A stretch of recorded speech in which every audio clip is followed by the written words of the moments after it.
Introductory note. Hans Christian Andersen was born in Odense, Denmark, April 2, 1805. He was the son of a poor cobbler who died when Hans was 11, and after a meager schooling he went to Copenhagen at the age of 14 in the hope of finding employment in the theatre. Here, after much discouragement and hardship, he finally found patrons who kept him from starving and arranged for his regular education at the government's expense. His literary career began in 1829 with his humorous extravaganza, A Journey on Foot from Home Canal to the East Point of Amager, which was followed by plays, poems, and descriptions of travel, and in 1835 by his first novel, The Improvisatory, which was an immediate success.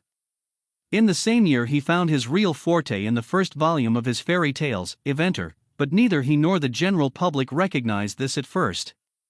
Those critics who condescended to consider them at all were troubled about their lack of clear moral teaching and their colloquial style, but children liked them from the beginning.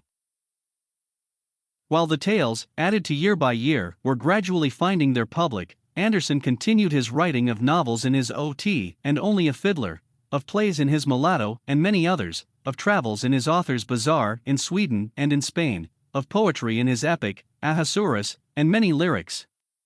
His reputation spread far beyond Denmark, and in the many countries he visited he was enthusiastically received. He died full of honors in August, 1875. As a man, Andersen was vain and sentimental, and he suffered more from his mortified vanity than from his actual hardships. The stories which have made his name a household word he underestimated, and strove after a dramatic success for which he was temperamentally unfitted.